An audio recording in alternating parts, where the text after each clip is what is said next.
Hello everyone, it's Susanne here from the Project Manager Clinic and it's an Ask a Mentor session today, and we've got the wonderful Margaret de Santos here as our mentor, and we're going to be talking through project governance and really what does the project manager do and what's the difference between what they do and what the change manager does, which on the surface doesn't sound like much of an issue, but I can tell you that once you're on the project, it can be. So it's a crucial role of project governance to ensure successful project outcomes. If we don't have it, everyone goes, who's doing that? Who's doing that? Who's doing that? So it doesn't work so well. So we're going to talk through that today. And Margaret's got a lot to talk about. We've got a couple of people online with us. We may have some more. If you're joining us now, please subscribe to the channel, the Project Manager Clinic on YouTube. Give us a thumbs up if you like what we're doing, because we love doing these sessions. How are you, Margaret? I am well, and I'm super excited today to talk about governance, one of my favorite topics, Oh my because gosh, really? yeah, absolutely, because I think a lot of people just throw this out with let's like the baby with the bathwater, Correct? but it's actually a really important topic to actually set up and your foundations for the project and programs, because once this is set up, once governance is set up and running, it will make the rest of the delivery of the project really easy, Really pretty easy. much. And don't we always hear how projects fail, projects fail, projects fail? Um, Yes, but as you and I know, Margaret, and have talked about in these webinars, you've got to do the basics and you've got to do the foundational project management stuff that makes your project successful. And we talked about the RACI, and I know you'll talk a little bit about that again today. But the governance stuff is, you're absolutely right. People just go, oh, governance. And yeah. I guess, we sort of start to do it almost off the top of our head after a while. I know I certainly have done. So our question today is, what is the difference between project governance for the PM and what the change managers seem to do?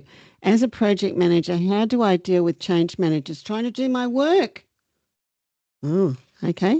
Right, really. Exactly. And yeah, we'll talk about that a bit later to see what the difference is. But, it depends on sometimes the size of the project and whether the project manager uncovers whether a change manager is required, depending on the amount of work that's involved in change. Yes, and we Yeah. might So, always talk. We might also talk about when the change manager has been imposed on you, and that we might have to do that in another session. But before Margaret starts off, I just wanted to yeah. define project governance, and this is the PMI's definition, Project Management Institute, my favourite, Margaret's favourite too, I guess. Project governance is an oversight function that is aligned with the organisation's governance model and encompasses the project lifecycle. So we're not going out on a limb here. We're Mm. making sure that things are aligned. So alignment with the organisation's governance to ensure fit and longevity, monitoring, controlling, and implemented throughout the program. And Margaret's going to talk to us a little bit about some of those things and ways that we can do that. So some of the content, some of the things, it starts with the business case. Margaret will talk to project delivery. Are we doing it right? Change manager, project management and change management. So we'll start really to answer the question. We'll give you a perspective from a program view and a little bit more about what the change managers do. So, Margaret, it starts with the business case. Starts with a business case because that's the first document that enables basically is basically requested for the project manager to start the work or proves the project manager to do the work. And the project manager then has to ensure, just like you would set up a new business unit, that things are in place, the people are in place, roles and responsibilities are in place, safety is in place. So roles and responsibilities would be what the person's title is and what they're going to be doing.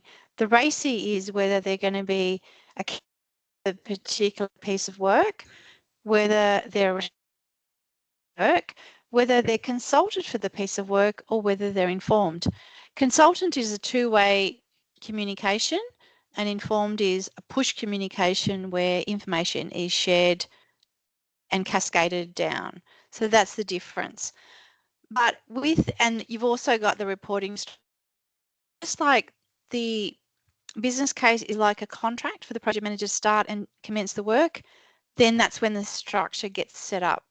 You have the org structure for the project, and it's all temporary because the project is temporary endeavour.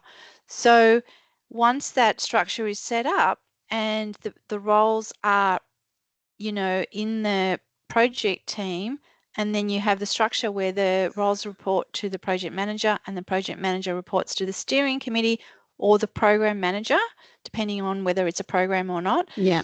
And then you have the program governance board as well. Each individual project manager will have their own project governance, and sometimes that may overlap with the program governance as well. Yes, which we'll talk about later. Mm-hmm. We talk about later. So that is basically setting up the foundations, setting up the structure, because you have approval to proceed to do the work. It's so important, isn't it? Case. It is so important. We've talked about this before. Too many projects amazingly don't have a business case when you've got there to do something. How I don't know, but anyway. So we've talked about this before. How do we deal with that sort of stuff? So the project manager is pretty instrumental in setting things up, as you're talking about. So there's other tools and techniques that we use to monitor. So that's the scope, cost and timeline, Margaret. What sort of things do we do?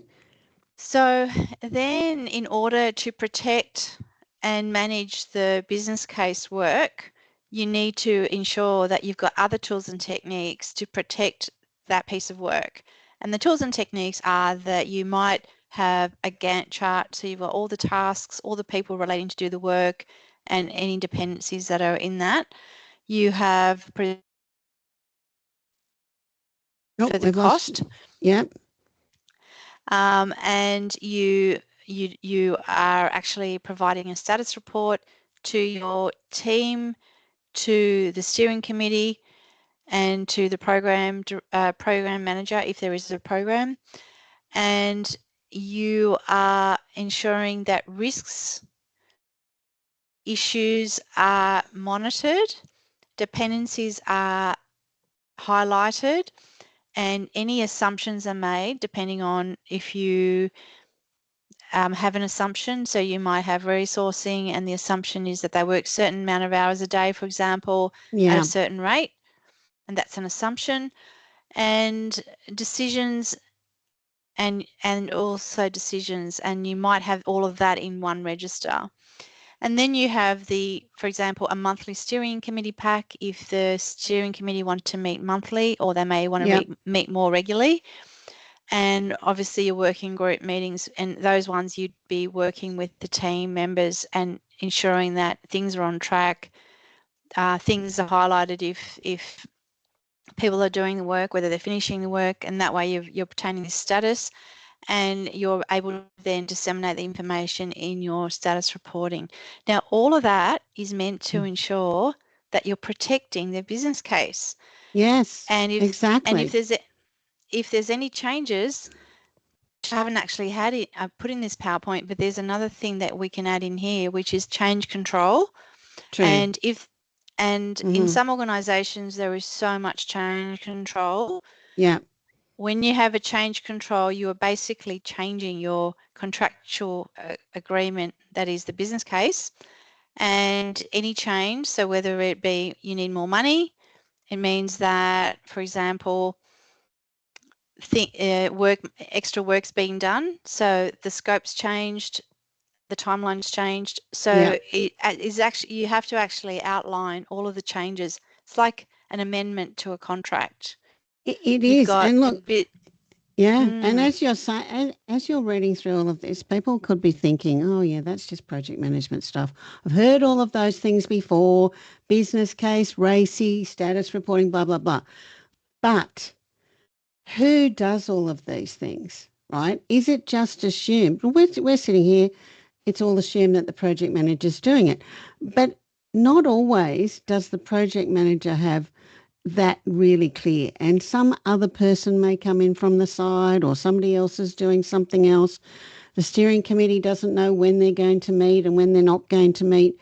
So even these things around meeting frequency, who makes the decisions, when the decisions are made, and even how they're recorded and how they move forward. But Gantt chart, I've had people on projects who go in and start messing about with my Gantt chart. No, you don't mess about with my Gantt chart. So while it sounds really simple, all of these things that we know in project management land, the application can be a little bit more difficult, Margaret. So, but we're doing some things right, aren't we? That's right. So although, like you said, people have heard these words being bandied around, it's actually quite a lot of work to make sure that you're Yes. protecting your business case and you're protecting the delivery of what you promise the sponsor you're going to deliver. And to do that, you need to have all these controls in place. This is what we talk about as governance. Yes. And if you don't have these things in place, I can tell you now, I've been in situations where a role is assumed that they are doing the role and it's my role. Yes. Or the role is assumed that, and because I've walked into a project midway through and there is no roles and responsibilities. Or, for example, I've walked into a project and no one seems to be doing something. And it's actually very clear that it's meant to be, I don't know, might be a subject matter expert. Yeah. But they're assuming that the project manager does everything. I've had situations where the project manager, people tell me in the project team, this is a project, doesn't the project manager do everything? The project manager does not do everything. Look, and I've had the opposite. I've had with agile teams, and the sponsor just says to me, "Oh, the project manager just does all that admin governance stuff. Just let the team do what they're doing." It's an agile software development team. No, you don't just let them do what they're doing. But that was because things were not set up at the start, and then the project manager that was hired was not skilled enough or strong enough to say, hang on, hang on, hang on. Now let's stop right here and let's go back and do those roles and responsibilities. Oh, by the way, you don't have a business case. Literally, this is true. I've come across this only last year. So sometimes those governance controls that you're talking about, Margaret, are pointers to something more serious, particularly if they're missing. If they're put in place, though, as you're saying, things do tend to move much more smoothly, I Everyone think. understands what everyone's doing. Yep, No one's stepping on each other's toes. yep, No one is finger pointing saying that that's your job, not their job. It's very clear because it is yep, like you have set up a new business unit, like I said, and you're setting the foundations in place. And I have actually been asked to run a project that had started, a charter was written, and IT and the business unit were involved. And the charter precedes the business case. It's a higher level document. And IT was saying they were delivering something, and it was totally opposite to what the business believed was being delivered. yeah, And none of them agreed on what was being done. So there you have it, where something is not as plain in a charter or a business case yep, because it's not written down, it's not there. So people don't know. It's just hearsay. People think, oh, I think we'll do this, and someone else is yep, doing that. And because it hasn't been totally put down in concrete paper or put down in a document, yep, people don't understand that what it is that we're doing. And until that's done and we're singing from the same hymn sheet, people are just, like you said, going everywhere. They're doing different Yep. things. That's right. People can come in on the side of your project and start tasking people because they feel they're not getting what they want. Vendors can start doing what they like because that hasn't been really clarified to them. I've done, on the programs that I've done, I might have a couple of vendors and they go, oh, we report this way or that way. And go, no, no, no, no. You'll report this way and this information in I don't particularly care what format, but this is the key information that I want. I'm not going to be, um, redoing bits and pieces. You've got to do it the way that I need it reported. If that means more work for you, well, hey. But unless you are clear with that to start with, it doesn't happen, and you get down the track and it starts to be a mess. This is not easy stuff, is it? For some people, this is not easy at all to ask and to go out and go, hang on, we're going to have this agreement. Especially if you are, just on the vendor's point, if you are obtaining information from them and it is, for example, a times and materials type Yes, scope of work, I insist on a timesheet, and a lot of me vendors too. don't like it. No, they don't. No, but I do. Absolutely. And I like to The have thing, them probably yeah, weekly or fortnightly. But yes, yes, absolutely. And if I see somebody that's, 72 hours or so, I'm going to question it. Well, what's going on, you that's people? right. You've got some stuff in here about organising contracts and managed service agreements and statements of work. And how often do we not find a statement of work? And it doesn't have to take a long time. So these are all project management governance things. Change managers don't do this stuff, do Exactly. they? And your managed services agreement is the overarching agreement. If this vendor is going to continue on doing work post the project, like support, like other pieces of work, like enhancements, like future other business units may want them to do work, the managed services agreement is the overarching umbrella agreement and sets the terms and conditions by which they abide by between Yeah. the two organisations. So look, going back to our, And sorry, Margaret, but I was just yeah, saying, going back to our question, you can already start to see that they are different roles, the change manager and the project manager, because this is what our question was, right? And also a change manager muscling in. So we're starting to talk now about those controls. Sorry to interrupt you because you were talking about managed service agreements. yeah. So the project manager organises this, and sometimes they may lean on legal and also procurement teams. Yeah, I've worked in organisations where there is no procurement team, so it's legal and yourself as a yeah, project manager, and having to basically negotiate commercials. I mean, legal can help with the terms and conditions on the agreement, but the statements of work really are the work that the project manager vital. sets up with the Yeah, vendor. yeah. And look, if you've got a change manager on board at this time, and things get really nasty with vendors, which sometimes they do, there's always a person you can go to that person and say, well, how would you deal with this? I mean, mostly the project manager knows, but occasionally a change management perspective is quite good, and they can get people in a room a little bit maybe more nicely and gently than me, for example, right? When I've got vendors that are misbehaving. So the change manager is often working alongside the project manager. It's not Yeah. the same role. So can we talk a little bit about that now? Yes. So the change manager sometimes is appointed at the beginning when you have, and I have included that, for example, if I've written the business case, I have thought, well, Yeah, this is a massive change and we do need a change manager to be included as part of this project or program. And the change manager ensures that change continues beyond the scope of the project, because the change, whatever the change is that the project manager is delivering, the change needs to stick. yeah, And how do we make it stick? That's a change manager's job.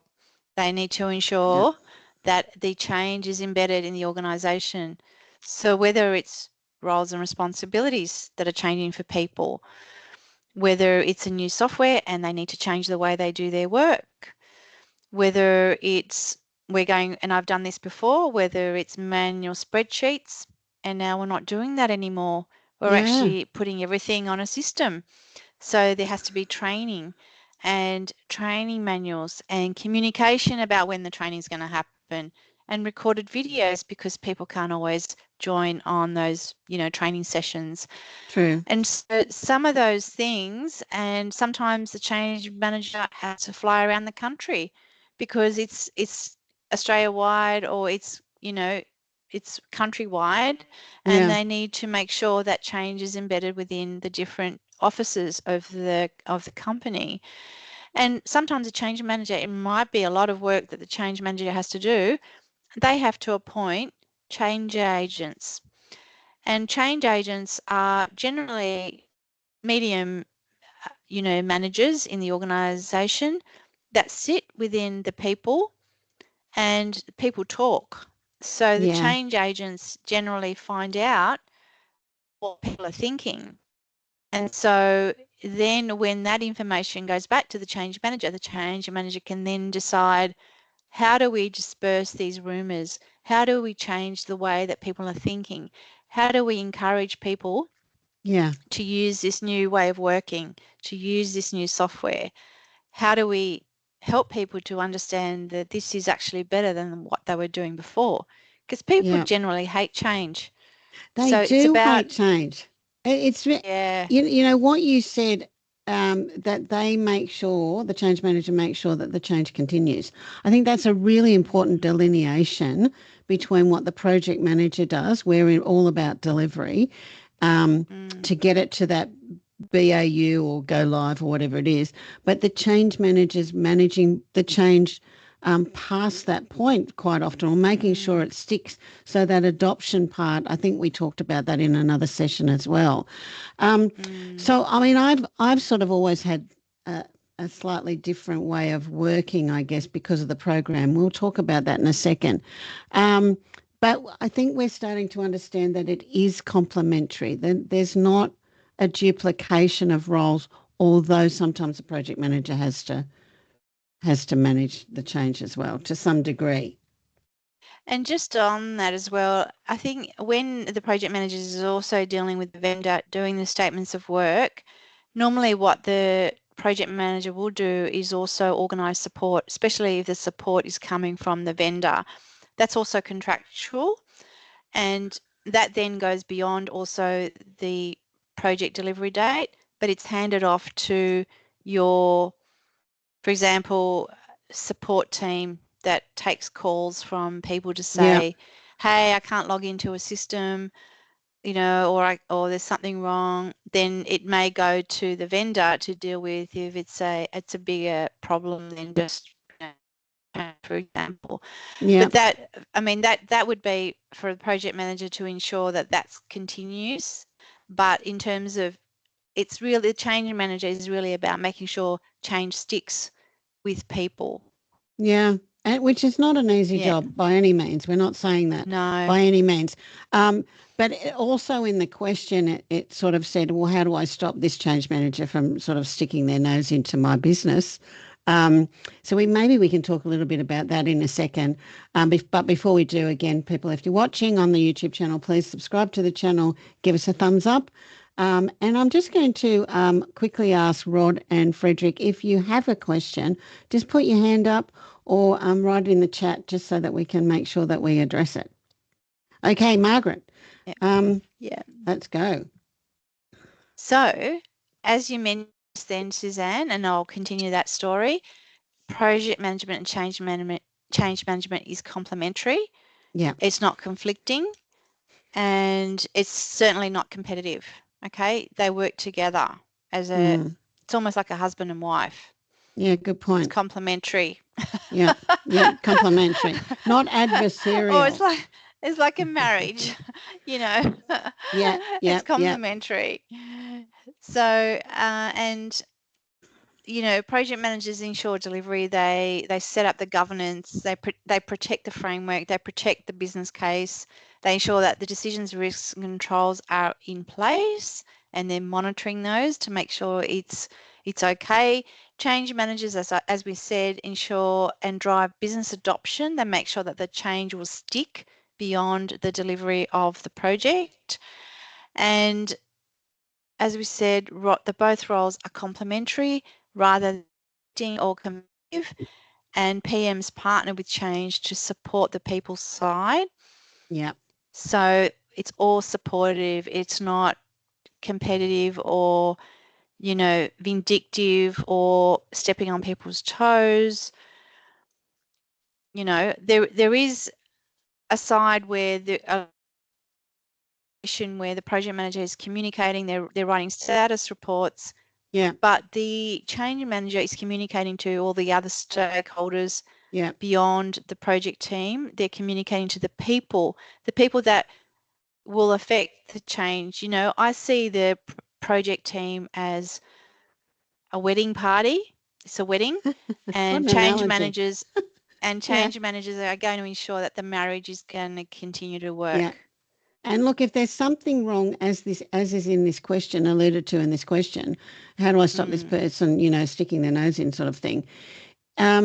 Then as the project manager, you have got to take some action. And we've talked about the sort of action that the project manager could take in terms of their project management toolset.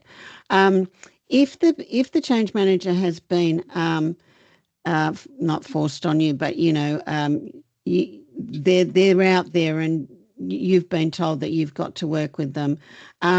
Again, it can be a little bit difficult with some, and project managers typically are slightly different in the way that they approach things than a change manager. They're different skill sets, and we've talked about this before. But we still do have those tools, which is what you've talked about, Margaret. Roles and responsibilities. What are you doing? What am I doing? And if at that point that person says, no, that's not what I'm doing, well, then the project manager's got to put the hand up to their sponsor and go, hang on, you're going to have to sort this out. But that takes a little bit of effort, unfortunately, with a project manager. So I think what we're saying is please have your governance in place to start with, because it makes it so much easier. And it's funny that you just mentioned that, because I had a situation where the sponsor appointed someone as a subject matter expert in a particular part of the business, and halfway through the project, he didn't want to do that job anymore. He said, I'm doing this and I'm doing my BAU, business as usual work, which is very important, and I don't have time for this. And I said, well, the sponsor has appointed you to do this role. It's been approved and you accepted the role. Yeah. So, and I said, you accepted it at the beginning of the project. So now you're saying that you don't want to do it and it's halfway through the project. I said, I'm going to have to go back to the sponsor. Yes. So I went back to the sponsor and he had to reappoint someone else because the person was adamant he didn't have the bandwidth. And that was unfortunate. Yeah. Yeah. Look, it is unfortunate. Yeah. There's all sorts of different personalities, and we've talked about this in previous webinars, how to manage chaos, how to manage aggression and conflict. So if you're interested and you're watching, go to one of those webinars and have a look at what Margaret said in the past. So governance from a program perspective now, and I've worked as a program director in transformation, and I don't mean organisational change so much, I mean large-scale software development, change of technology. And so I will have maybe 6 other programs or projects underneath my program. So I call mine the head program. So I generally will work with an organisational change manager to the side of me and an enterprise architect to the other side of me. And we are pretty much on the top level, in the same position, but we have different roles, and we have to agree and really make sure that everyone's clear on those roles, including sponsors and stakeholders, right up front. And then it works really well. Otherwise, it doesn't. So it has to be at a program level, governance has to be clearly defined across the whole program, how the projects are going to work. And so what's in your portfolio is really important. So I usually do an overarching governance program or structure for the entire program. And in that, I have an org chart, which is my team. Like I said, I might have those three people at the top. And I'll write position descriptions for all of those people and what they're supposed to be doing and what their role is in the project. So we haven't even gone externally to the program yet. We're still in it. So these are the key resources, change manager, test manager as well, because that can all get messy. Enterprise architect, if you've got one, whatever you've got. And then how do my project managers relate to me, the program director, in terms of their roles and responsibilities? Are they going over my head to my sponsor? No, they're not. But they may have their own sponsors on their projects, which they probably will. But I'll have the head sponsors on my head program. So we still need to understand their roles and responsibilities in terms of their stakeholders, their sponsors, their steering committees, what's their meeting intervals, how often are they going to do their status reports. These are all things that I set up right at the start in terms of my governance. How is it going to work? Who's going to do it? When are they going to do it? What does my head sponsor do? What does my sponsor do? I'm a head program. How do the reference groups and the SMEs interrelate with each other? Because you can imagine on a really big program, I've got them all over the place. There's SMEs everywhere. There's, reference groups that all into individual projects, but they all have dependencies because it's all going on the same train. So what are the boundaries of their influence and their authority? So these are really important things. So some key tasks of a change manager. Now, Margaret, I threw some things together here, but do you want to talk to this? Yeah. Just from my experience, yeah. Yeah. So this is for a change manager, by the way. Yep. So the change manager would assess the change and how it impacts. So, for example, I've worked in situations where companies have acquired other companies. So the change impact is quite huge because there are new employees now for this new company. And, there was hundreds of position descriptions that needed to be done, for example. And then the change might be that those people then need to assimilate into the new company. And that would be the change manager would assess what is the change, what needs to be done, what these people they're new in the acquired company, what they're going to be doing, for example, and so they need to assess that. It could be the other way where there's software implementing software, and I've been in that situation, and they get rid of half the team. So there is half the team that is being made redundant. So the change manager would assess what is the change, how it's going to impact, and then how it needs to be addressed. So that would be what the change manager would need to do. If it's a massive change in the organisation and there needs to be a lot of communications done, the change manager would organise those communications, and it might be regular newsletters that go out once a week, for example, or it might be updates on the intranet, or it might be updates in key town halls or in key meetings. So the change manager may do a communications plan. If, for example, there is minor changes that are being done because it's just an upgrade of software, it may be where the project manager may decide that a change manager is not required because it's very minimal impact, and that particular change or delivery of communication might be done by the project manager when we're going live with the upgrade, for example, and there's minimal change for people to understand what the changes are in the upgraded software. And the change manager is responsible for managing resistance. And as we said, people hate change. So there's going to be resistance typically. So the change manager will make sure that if they appoint change agents, that they understand what people are thinking, what they're doing, what they're hating, what they're liking. And so they're going to address all of those points that are those whispers, those rumors that are happening in the organisation, and making sure that those things can be dispelled. The what else? Stakeholder engagement. Yep.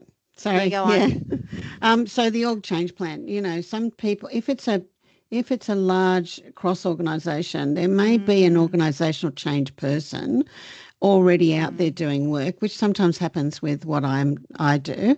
And Margaret, you and I talked about this before everyone came on board, writing position descriptions. And at that point, you cannot possibly do all of those things, even though there might be a lot that fall into your project, or your project's going to really impact that change.